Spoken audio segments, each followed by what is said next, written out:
Good morning, everyone. Am I audible, Rahul? Yes, sir. Audible, Okay.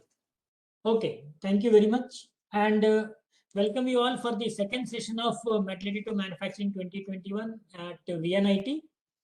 And the speaker for today's session is Professor Ramesh Kumar Singh. So just to have a brief about him, Professor Ramesh Kumar Singh is a professor at IIT Bombay. He did his bachelor's from NIFT, FFT, Foundry and Forge Technology. Sorry, it's BITS Ranchi. He has done his bachelor's from Birla Institute of Technology, Mesra Ranchi. His master's is from Medford, USA, and his PhD from Georgia Institute of Technology. And Professor Ramesh Kumar Singh is already there in the group. Sir will be starting at 11:45, and he works. His area of specialization is in high-speed machining, and I have visited his lab, and it was so wonderful at IIT Bombay to see large amount of things he is working on.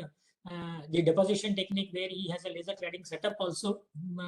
I have seen all these facilities, and mostly he is like a he will be working mostly like a reconfigurable systems which are used particularly for laser based manufacturing process. So with this few words, I invite Professor Ramesh Singh to share his views and thoughts about metal additive manufacturing, some of the issues which he might be facing, and address the participants.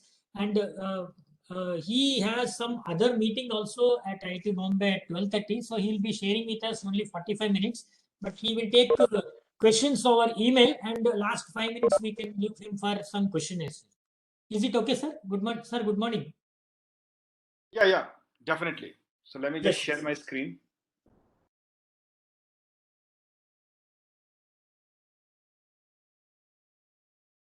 So I'm audible and my screen is visible, right? Yeah, visible, sir. Okay. So thank you so much for kind introduction. So what I will do is I'll not go into details because I don't have much time. But what I will do is I'll give you nuggets of what we do and also some of the details about my lab. What are the facilities in my lab and how we can collaborate? What are the things which I do at this kind of fora is actually try to show what we have so that there can be, if you want to use the facilities, every facility here it can be used. Of course, there will be some charges for it, but all the facilities can be used here. So I'll wait for 5 minutes, right, Dr. Gupta, and then start, right? Or no, we can start, sir. Okay, we can start. Okay, sounds good. Okay. So what we'll be talking today would be, let me just yeah. So what we'll be talking today would be development of robotic restoration system.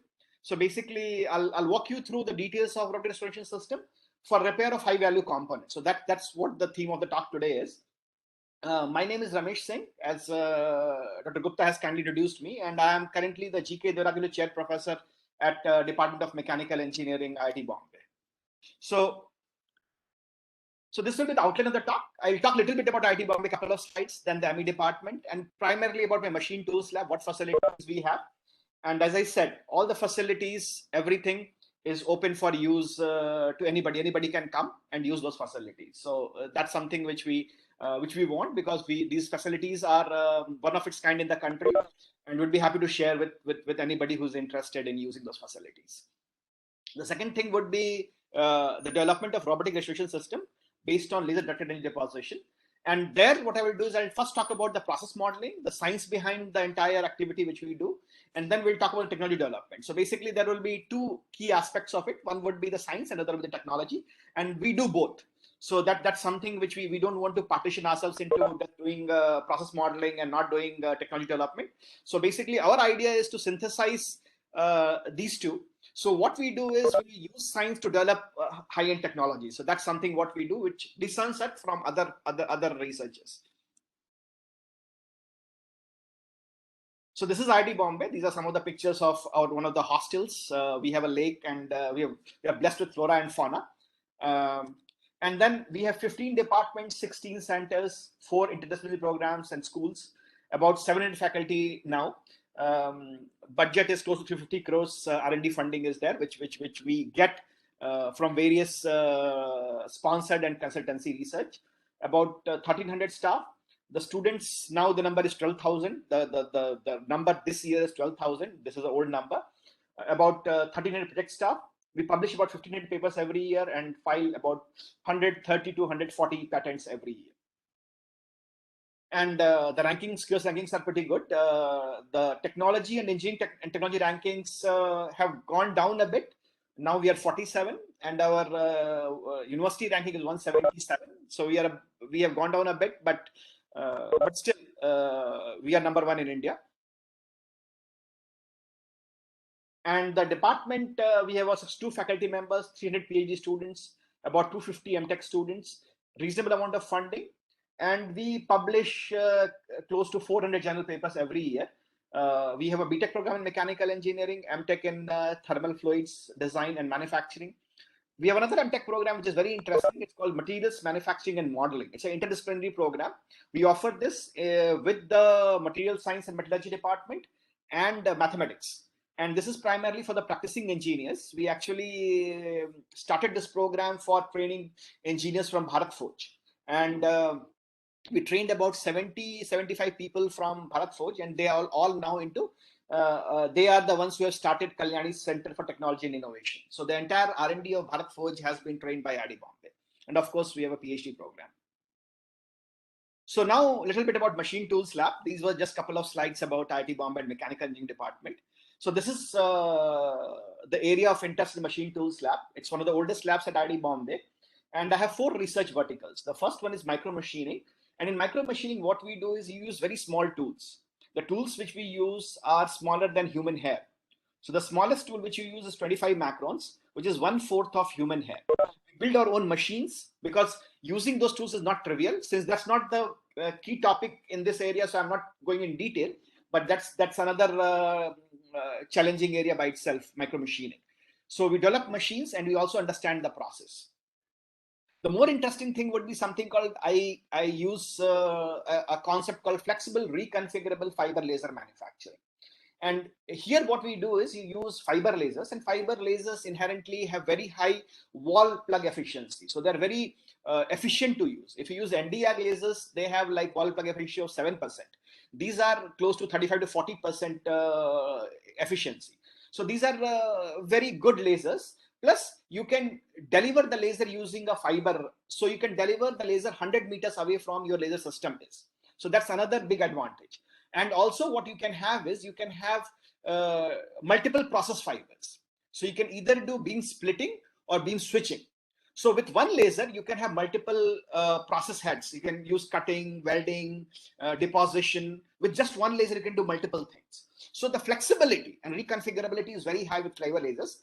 And what we do is we actually buy lasers and we design our own optics. We design our own optics to be able to do this. Okay. So we do 3D freeform deposition, laser assisted machining, micro drilling, laser machining, cleaning, texturing, host of applications using fiber lasers. Other research vertical is finite element modeling. This I work with a lot of my colleagues in metallurgical engineering and material science. So we do a lot of deformation modeling and also machining modeling. And of course, additive manufacturing, which is one of the key areas. I'll show some of the finite element modeling which we have done in our research today. We also do, since we do metal tool interaction, we also do soft tool and tissue interaction for surgical tools. And then that's one area. The final area, there's a huge gap in the technology in Indian companies and Western companies, if you would see.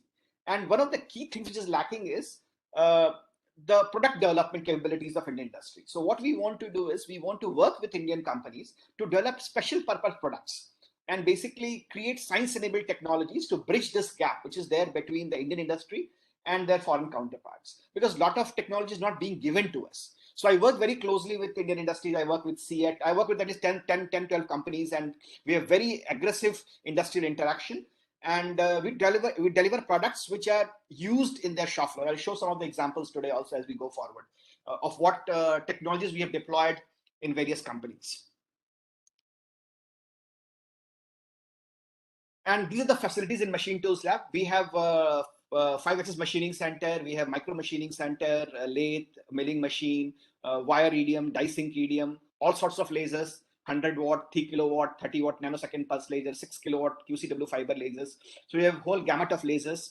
And plus characterization tools. We have very good vibration characterization tools. So any vibration measurement we can do. We have vibrometer, displacement sensors, model analysis testing facility, and very good surface characterization and measuring facility. So overall, we have a very good machine and equipment facilities. Here are some of the snapshots if you'd like to see. And then computational facilities also. We have a whole bunch of software facilities. That's something which almost all of us have access to these days. But these are some of the snapshots of the lab. We have 5-axis machine, various lathes, some of the machines which we have developed in-house. So this micro milling machine right here, we have developed it in our lab. Deep hole micro drilling, laser-based micro drilling, deposition machines, which I'll talk about as we go along, and a lot of characterization tools also. So we have various measurement tools which are there in the lab. And we have a very active research program. We have a lot of students who have graduated from my research program. 17 PhDs already graduated, about 70 masters. We publish very actively, both publications and patents we work on. And our work has been recognized also as cover page articles. And funded research also, we have substantial amount of funding from various sources, from the funding agencies, reasonably high funding from DST, and some other sources as well. Plus, we also have a lot of facility development resources, wherein we get money from different agencies to build facilities. So we got some money for building micro machining, micrometrology facility, optical profilometer, wire EDM. In fact, a CMM was donated by Mitutoyo South Asia, which is about 80 lakh rupees. So that's what given to us free by Mitutoyo.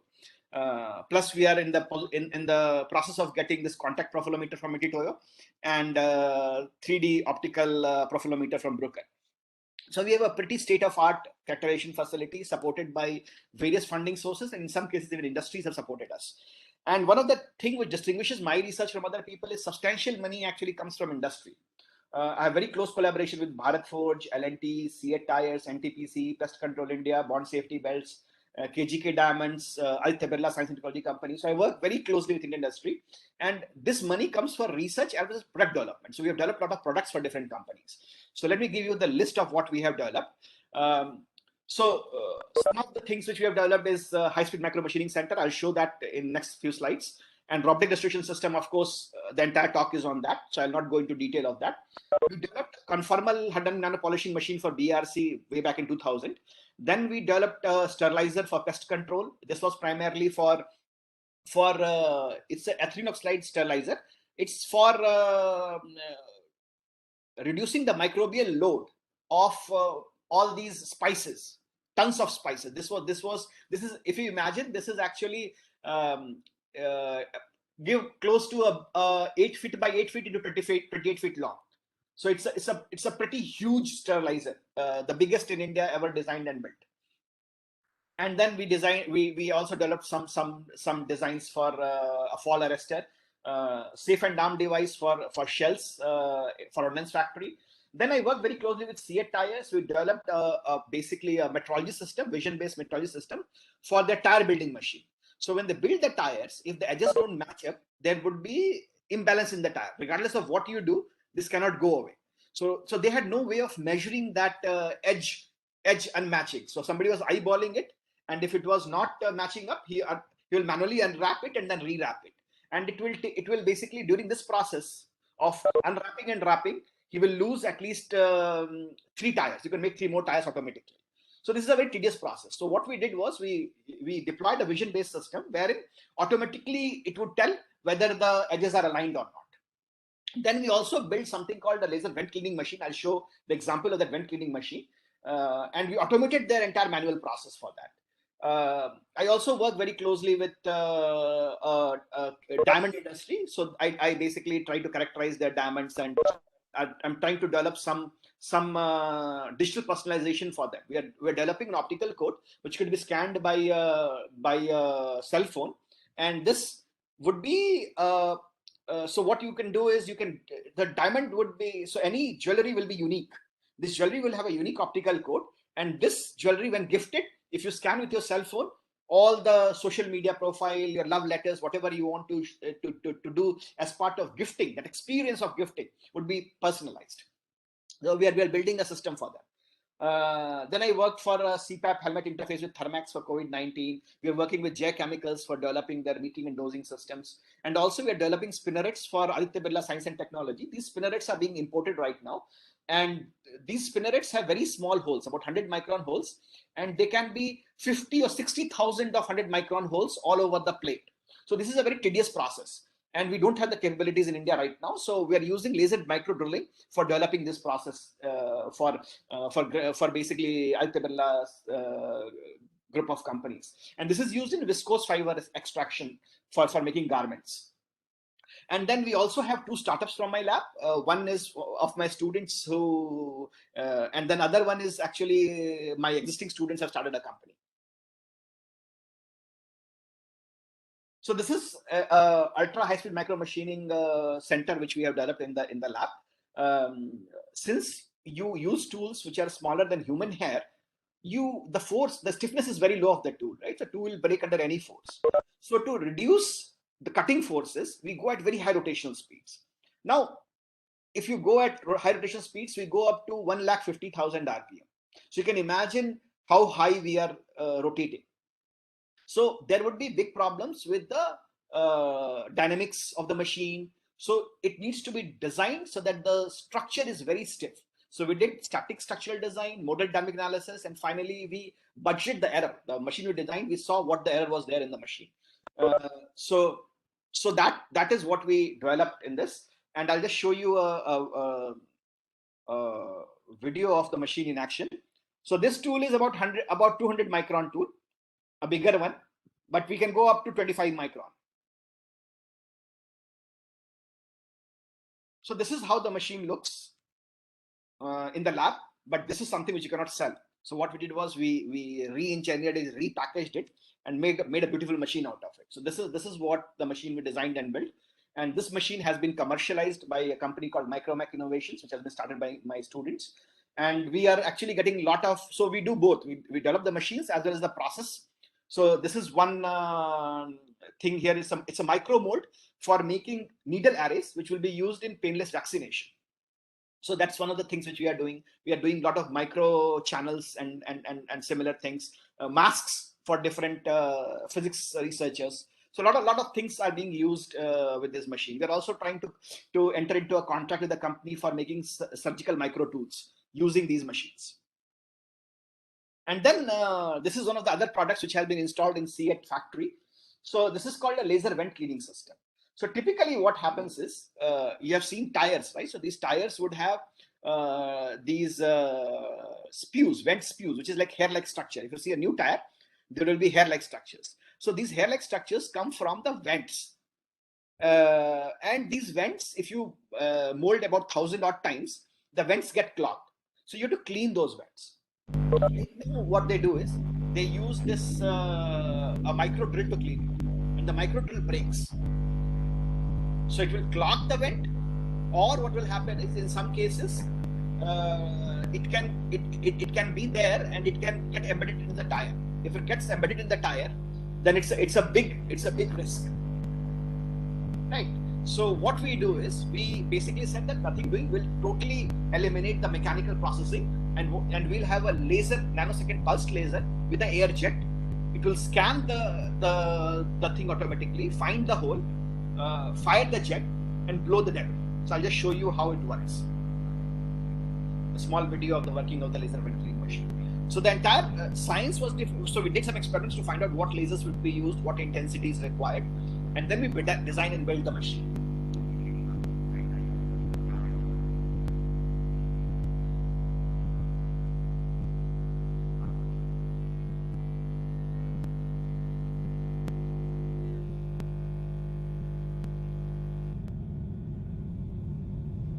So this is the automatic detector, hole detector, and then it will go ahead and fire those at the laser.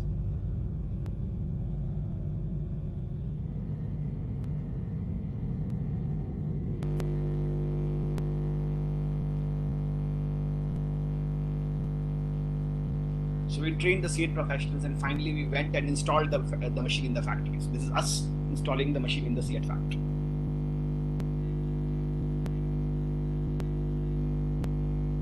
This is another thing which we are doing. So other than vent, sometimes what happens is after molding, there is a lot of carbon deposition, rubber and carbon mixture deposition on the tire. So this also needs to be cleaned. So we developed a cleaning system, although it's a bit slower than what. So right now what they do is they use dry ice to clean it, which is very messy.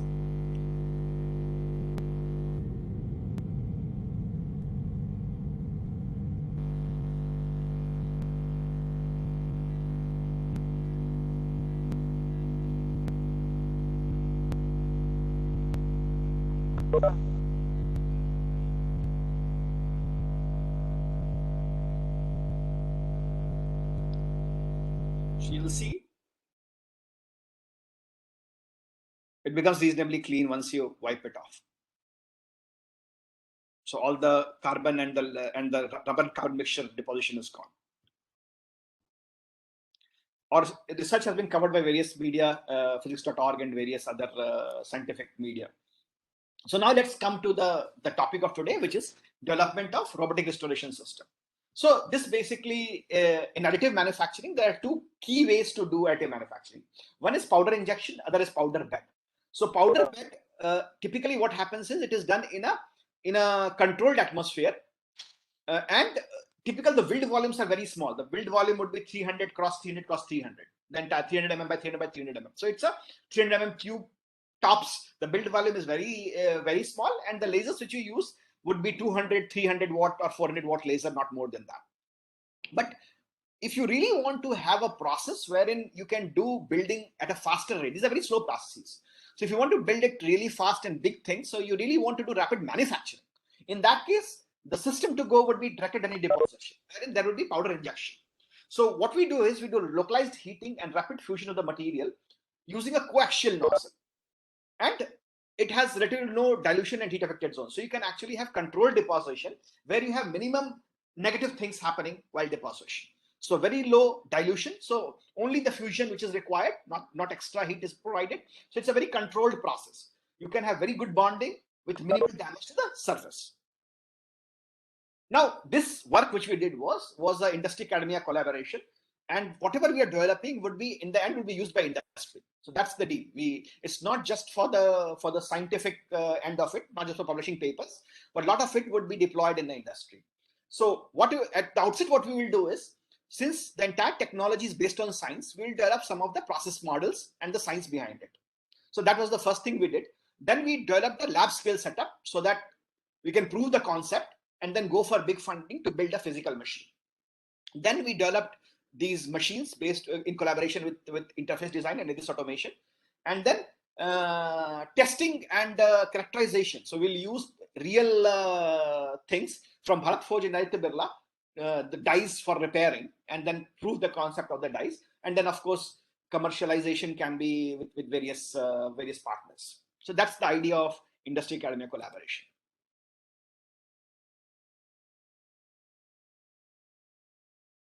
So let me just give you why this directed energy deposition is required in restoration. What happens is all these aerospace components, right? These are and dies and molds. These are subjected to cyclic thermomechanical loading. So if you are using hot forging, so these are subjected to cyclic thermomechanical loading. So there is thermomechanical loading as well as temperature cycling as well as force variation. So what happens is there can be local damage there can be wear, cracks, local damage because of the cyclic thermomechanical loading.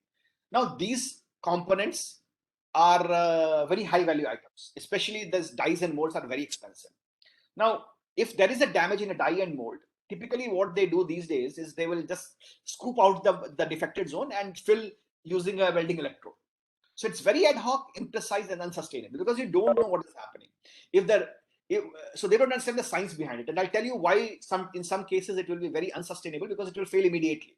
The reason is we don't know the residual stress state, what kind of stresses are being induced post-repair that we don't understand. So what we propose is, since we have a lot of control in laser directed energy deposition, it can be a potential game changer. because you can do localized deposition and there is relatively low dilution in heat affected zone. But then to do this, there are two key challenges. One would be the scientific aspect of it, understand the science, and B would be physical development of the system.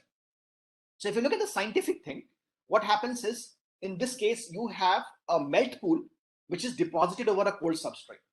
Now, if the melt pool is there on the cold substrate, what will happen is the melt pool will cool down, solidify, and start to shrink, right? Because of this differential contraction, there would be residual stresses.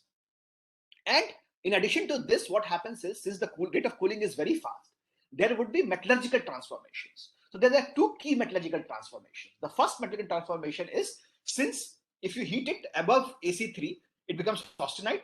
Austenite is FCC. And then if it cools fast, it becomes martensite, which will be BCT. So there will be 4.4% volume dilation. So the density will go down and the volume will increase. And this will basically add additional residual stresses. It can be beneficial, but we need to understand that.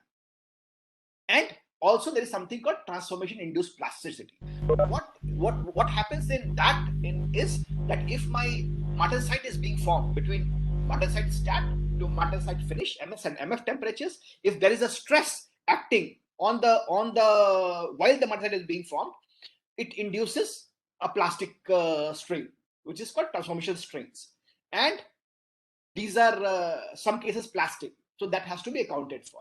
So both volume dilation and transformation plasticity has to be included.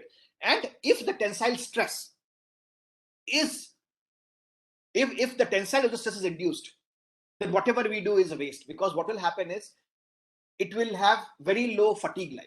So the crack will grow because tensile stresses open the crack very easily.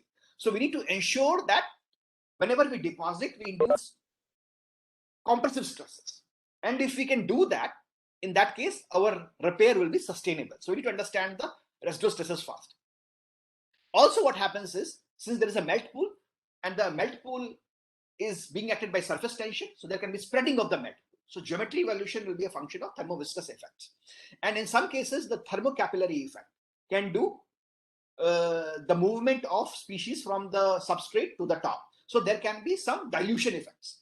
So that also needs to be understood, right? So these three effects need to be understood to be able to use this process effectively. Now, we developed a process to identify what kind of residual stresses would be induced. So the way we went about is, we had a moving heat source and powder injection. So we did element birth technique and we activated the elements to simulate this material addition and laser heat source. So both we did. So we did element birth technique along with element activation and moving heat source deflux. So that what it does is, it basically makes the temperature distribution, and we read this temperature distribution. If the temperature was above the vaporization temperature, then what we did was, we increased the conductivity very high so that it becomes transparent, because thermal conductivity, if you make it very high, these the top layers which have been vaporized become inactive. So that's what we do. So basically it means that every heat, the vaporized thing doesn't exist in your computational domain. That's what we did. Then we found out what lies between the vaporization, what lies between melting temperature and the vaporization temperature. So what happens is, this will form the melt pool. And with that melt pool, what happens is, if you are between the melting temperature and AC3, so basically what happens is, if it has melted, right, in that case it will solidify. So you have a melt pool. So if the temperature lies between the upper critical temperature and melting temperature, then what happens is, this will, so anything that has gone beyond upper critical temperature will be transformed. So I can basically find out both the heat affected zone and transformation zones. And wherever it has gone through metallurgical changes, we can add volume dilation and transformation plasticity. And also we can capture the differential contraction based on this temperature differential. So we have all these three strengths, and we can find out what will be the residual stresses. Now this is the simulation. If we look at the simulation, this is the simulation. So once it cools, there will be residual stresses.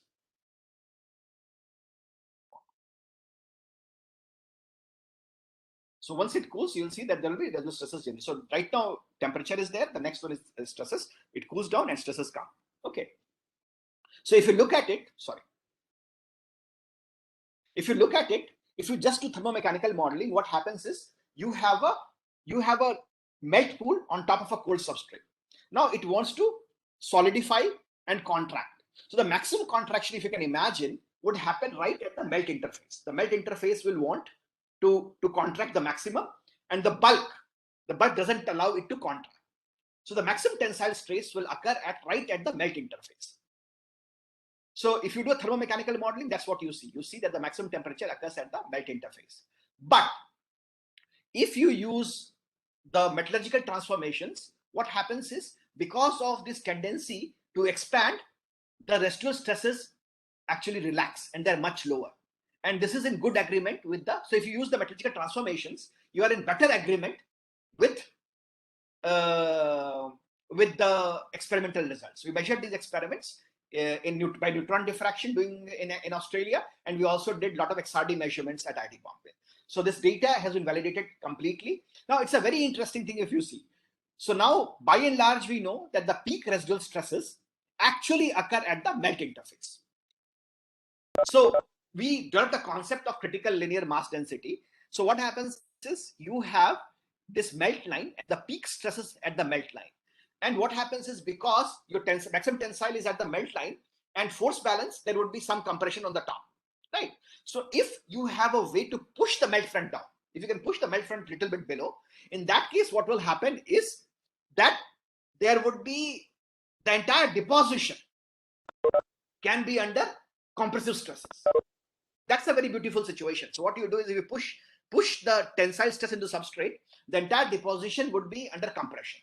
Now what will happen is, under this condition, we call it critical linear mass density, where the entire deposition is under compression. Now you don't have to do anything. You don't have to do any secondary treatment, right? You don't have to go take this thing and do the stress relieving or do secondary treatment for shock peening or something to create residual stresses. As produced, you have a compressive residual stress in the deposition. So that's a very strong tool, right? So understanding science, we can select processes which affect positively in the process. So that's something you can identify the key process, wherein you can always get entire deposition, you can make it compressive by just pushing the melt front a bit below in the substrate. So based on that, we can develop this process map, where we can tell you where will be the right area where you get compressive stresses and effective dilution. So if your dilution is low, means your bonding will not happen. So what we can do is, we can find out the preferred domains where you get compressive stresses. So one is the preferred domain, right here is the preferred domain where you get compressive stresses, and we also have adequate bonding. Okay, so that's the thing. Then we also develop models for spreading. So if the melt pool spreads, what would be the geometry evolution? That also we found out. But then these are all just piecemeal technique, right? We are doing modeling residual stresses. We are doing modeling of spreading. These are all piecemeal. So what we set out to do is, can we have an integrated modeling of laser process? What happens in the process? All the physics which is there, can we model it in a solid package? So then let me first walk you through what happens in the actual process. In actual process, what happens is, you have a powder coming in. So the powder flow is there, and you can model the powder flow. The powder flow converges. So can you model the powder flux? So first thing is powder flux. Now this powder flux, what it does is, it actually occludes the laser. So there is laser power attenuation. All the power doesn't really reach the substrate, right? Some of these laser power is blocked by these particles, right? And only a fraction of the particle laser reaches, which makes the melt pool. Now, once the melt pool is formed, these powder particles will come to the melt pool. So there will be powder melt pool interaction, right? And after the melt pool, there will be solidification, and there would be formation of bonds, geometry evolution, and evolution of residual stresses, right? So this is what happens chronologically in laser dynamic deposition.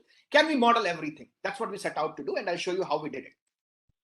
So the first module was laser power interaction, which is an analytical model. So we have an analytical model of what is the powder flux. This powder flux, we know that this will be the amount of powder flux. So this is the diameter of the focused powder, and these many powders are there, these many particles are there in that powder. So we get two information: the diameter of the powder jet and the number of particles in the powder jet.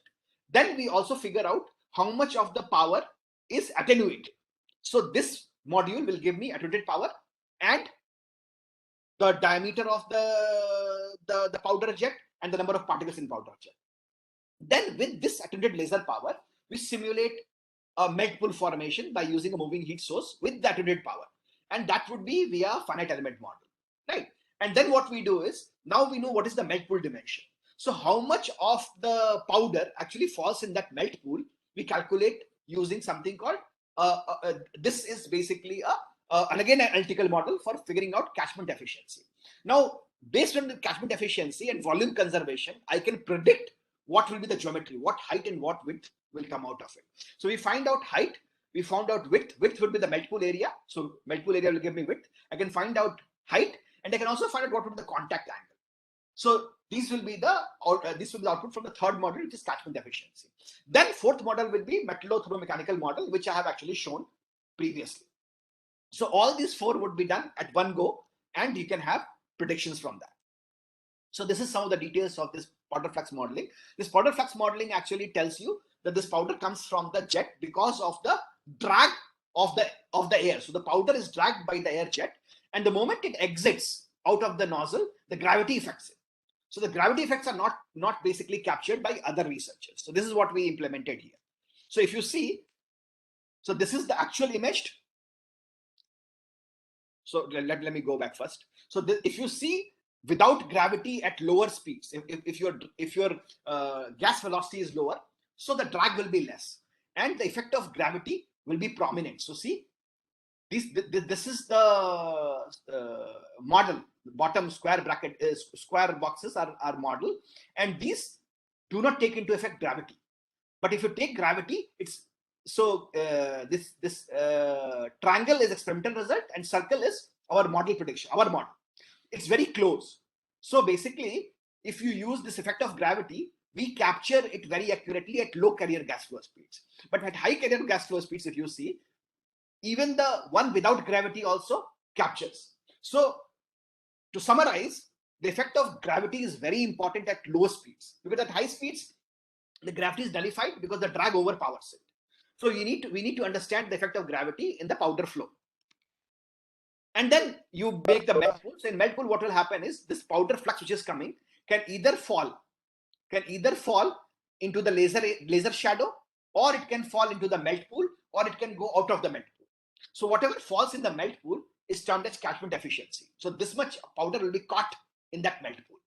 With that information, what I can do is I can solve this cubic equation, because I know the width and I know what is the amount of powder coming. I can do a volume conservation and found out what will be the height and width of this deposit.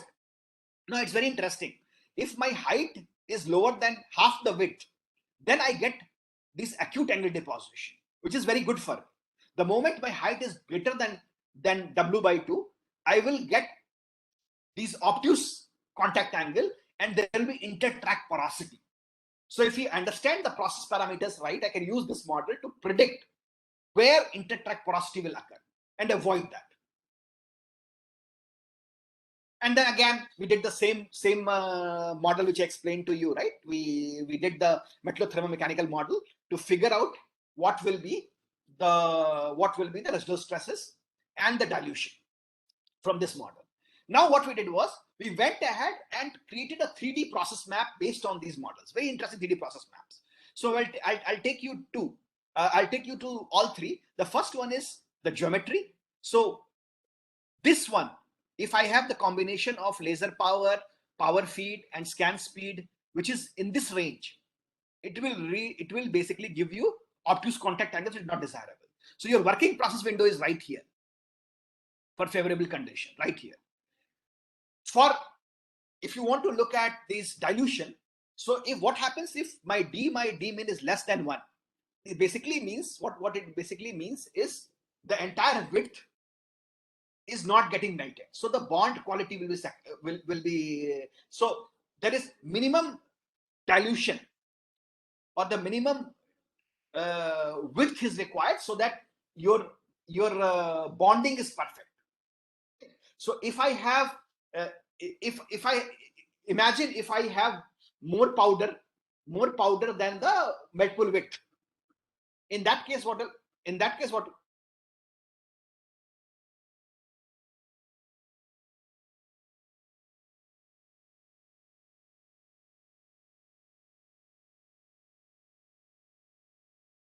am I audible? Yes, sir. Yeah, good. So because there was some disturbance, sorry. So what it basically means, if my dilution or the width is lower than my powder supply, in that case what may happen is the fusion will not be proper. So what we have to do is we have to find out where my dilution is adequate to form the bond completely. So that there has to be complete fusion between my substrate melting and my melt pool, right? So this is D by D min, which is a concept. This is perfect bonding. We want to be slightly higher than that. So D by D min greater than 1 is our favorable thing. Less than 1 is undesirable. So we make a process map here also as a function of these three. And also we can say that the tensile resistance is undesirable and compressive is desirable, right? So what we can do is we can have all three desirable ranges and you can pick from there, right? So this model actually gives me what process conditions to use, right? So this is what we will use in real deposition. So this is the knowledge we shall use in real deposition. So that's what is the process modeling aspect of it.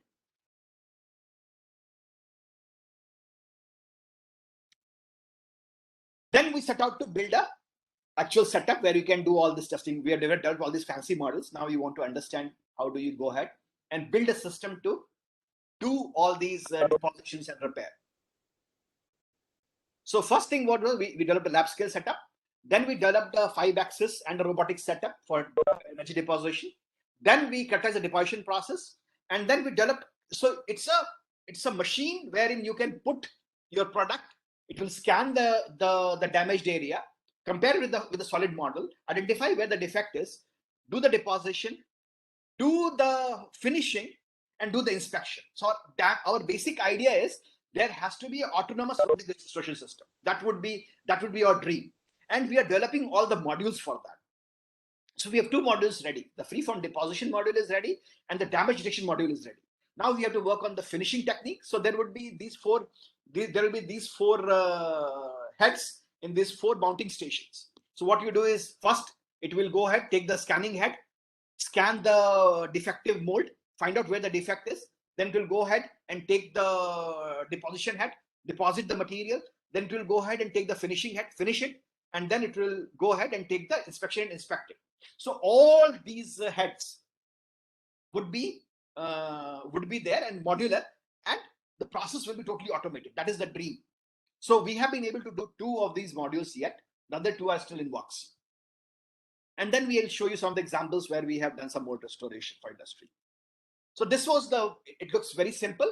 It was a simple 3-axis machine. We designed our own coaxial nozzle. First we did the 3D printing, then we machined one coaxial nozzle and deposited very simple things.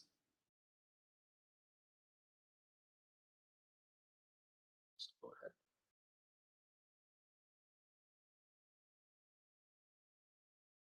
So I'll show you the image of deposition. This is the very first cut machine which we designed and built.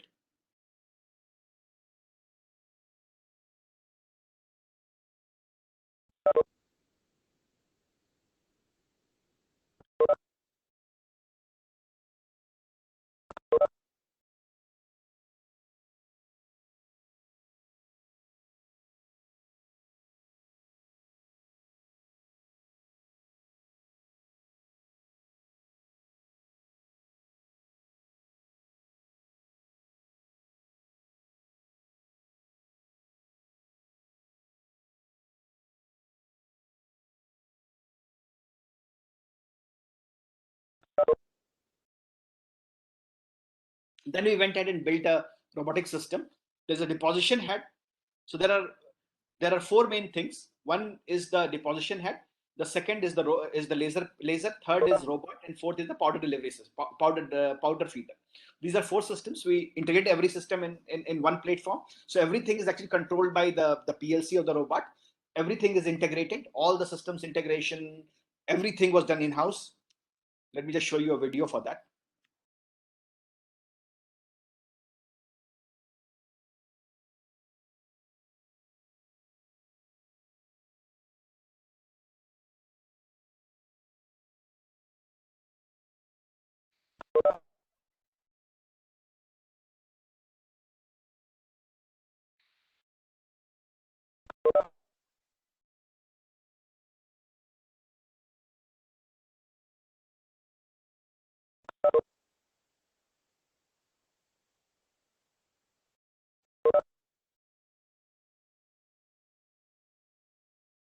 So you can use it for repair and hardware. You can also do 3D printing. So we have shown you an example for doing printing a cylindrical wall. So now that was the first generation machine. Now we have made it more compact and looks more professional. So on one side there's a robot, on the other side there's a 5-axis system right here. So it's one platform incorporating a robot and a 5-axis system. Everything again designed, built in-house. Although we designed this 5-axis system and got it fabricated. So everything is ours. And then you see we have printed something called CPM 9V, whose yield strength is roughly 1600 MPa. So machining this kind of a hard alloy will be almost impossible. Now what we did was, since we have to repair mold, so you have to do free-form deposition, right? You have to incline the nozzle and do the deposition. We observed something very interesting. So at 0 degree, we get very good, nice nugget. But as we start tilting, there is change in the geometry of the deposition. And at higher deposition, you almost get nothing. So what we thought was, is it because of the flow of the material, gravity-driven flow? But what was happening was, if you incline the nozzle, the entire flow dynamics of powder was going for a toss. So we did a simulation for what happens in the powder flow. So at 0 degree, the powder gets focused very nicely. So the powder flow is very uniform. It gets focused nicely. But the moment you tilt, even slight tilting at 30 degree, you see the entire flow dynamics goes for a toss. So the only way to do it would be that you need a very high carrier gas velocity to counter for the gravity effects. But our system doesn't really allow that. So it's very difficult for us to do that. So that's one of the biggest challenges here. So the moment you tilt, this entire thing goes for a toss. So based on that, we actually again developed process maps. So wherein, so these will be the carrier gas flow velocity which we need. If you want to deposit at higher inclination, go at a very high carrier velocity, right? And particle diameter, if you want good, so if you want particle diameter, then you have to have, if you want high, or actually your particle diameter should be low. High particle diameter is not advisable, right? So these are some of the techniques which we figured out using that. And of course, the melt pool larger basically means that you will have a higher catchment efficiency. Then we set out to basically develop this scanning thing. So now we have the deposition system ready. So next thing was trying to figure out a damage detection thing. So typically what happened is you can use a 3D line scanning technique in wide range of applications. So we set out to use a laser line scanner based scanning technique. And what we did was, the laser line scanning it has a line laser source, and if you scan it, it will give you basically X and Z data, and you can move it. So what you have to do is you have to get some data from the scanner and some data from your encoder of your robot or your positioning system, right? So that's the thing. Then what you do is you have to fuse this information and create the surface map. So I'll move on to the real deal. So what we did was we developed a data acquisition system from the scanner and robot, and then an algorithm for identification defective region, and then extract the geometry. So what we did was we were able to extract geometries for so we are able to get about close to about 80 microns of defect. We're able to gather using this scanner. I'll just show you how it works. Another video.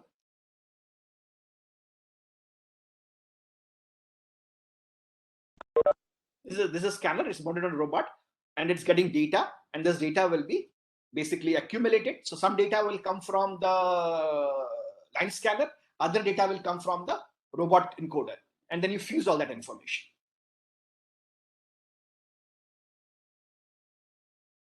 Oh. Okay, and then you can get the data. So this is just a test case. So this is our basic idea. So what we do is we get the information from, so we basically use a Java-based open source communication interface, get the information from robot, get the hardware information and fuse it. So that's our end thing. So it can actually be a standalone scanning system also once it is implemented. So it can be part of this deposition system, and also it can be a standalone product by itself. So I'll just show you a real-time data wherein it reads and does it. So basically it adjusts while scanning.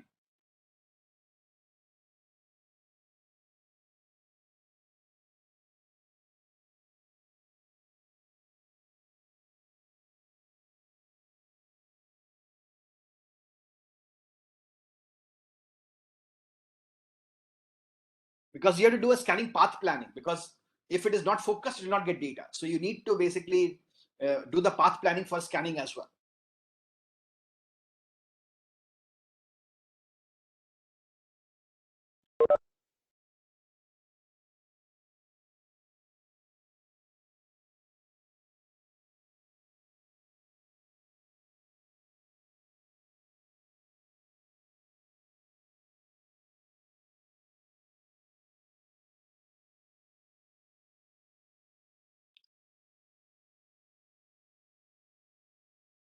So one section is scanned, and it does these multiple sections and stitches to bring the entire product. Then we set out to do some industrial projects. So this was a punch which we went ahead and deposited it. So initially what we did was we used the robot motion to deposit it.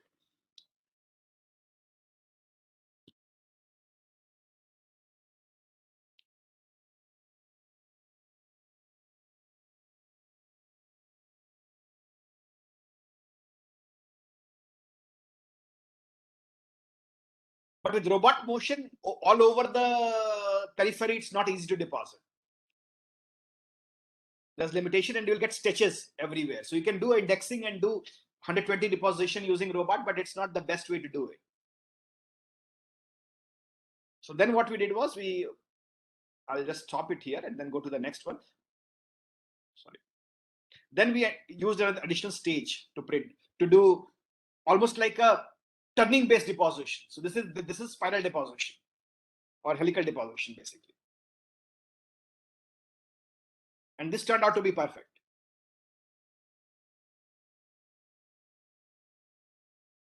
So this is like a robot, and then there is an additional rotary stage which we used.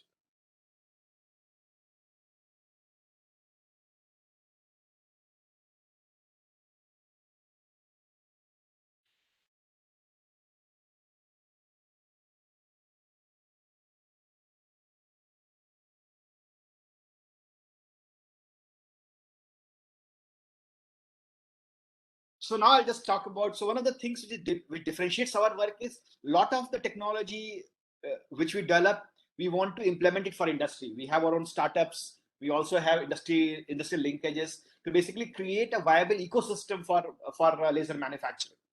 And then we want to also develop all these modules which we are developing, right? The scanning module, the deposition module. These can be standalone modules which can be commercialized. And all the science which we are developing basically feed into the technology. That's one of the other things which we do. And in future collaboration, we want to work with industries and transfer it to MSMEs, help them into maturation of the technologies which we develop. And basically a lot of spin-off technologies which are there can be commercialized, and exploring the export potential for machines and services. So that's something which we want to basically be into the transition resin, create the knowledge, and also translate it for actual product. So that's where I think we strive to do more. So with this, I'd like to thank all the students, which I have, very, very bright students. They have done excellent work. And I'll be happy to take any questions which you have for another 5-10 minutes.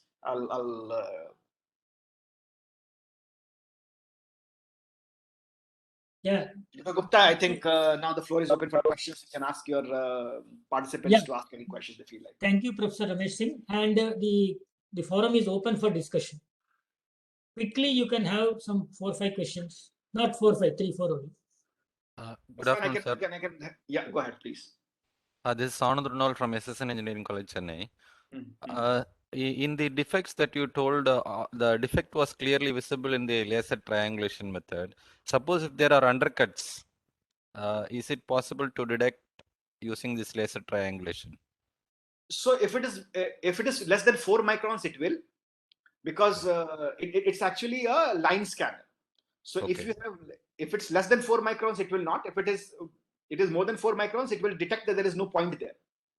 Right. So it's basically like a surface profiler, if you want to say. Yeah. Which has like 4 micron, which has points at spacing of 4 microns. Okay. So that is so if it's less than that, then there'll be problems. Otherwise, it can basically. So what you're doing is you're taking all these traces and compiling it into a large point cloud. No. What I was trying to ask was subsurface defect. No. If it's inside the surface, no. It's only surface defect. Okay. Yeah, subsurface it cannot. Then there are a host of other techniques. The problem is most of the repairs which we do even in the forging industry is on the surface. Okay. Right. Okay, sir. Thank you.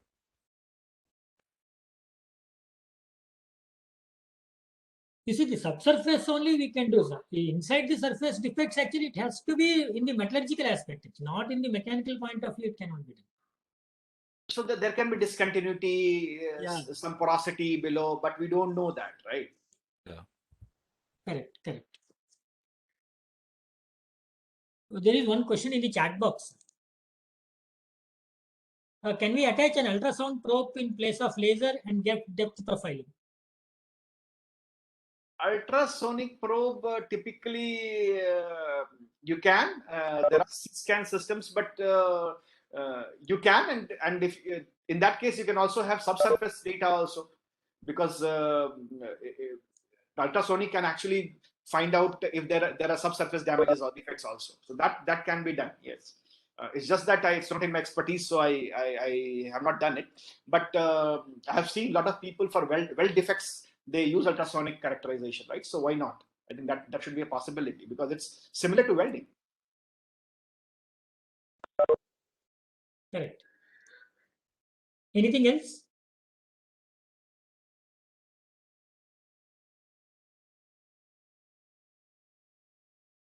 Yeah, if you don't have any questions, let us thank the speaker.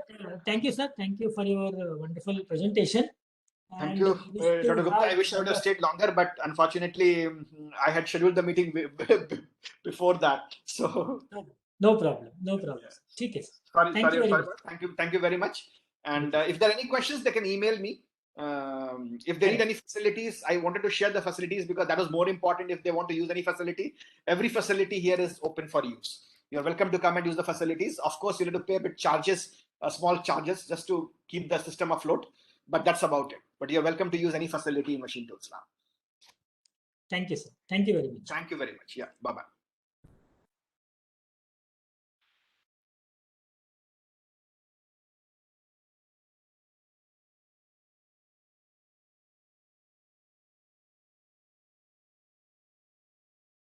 Okay, participants, we will take a break now. And again, we are going to meet at 3 o'clock, 3 to 4:30. We will have the lecture on the modeling process for the laser-based manufacturing by Dr. Srikanth Bonta from NIT Suratkal. So we will meet 5 minutes before 2-3. Okay. Thank you very much. Thank you, everyone. We'll break for lunch now. Actually, lunch will be taken by at their homes only. Okay. Thank you.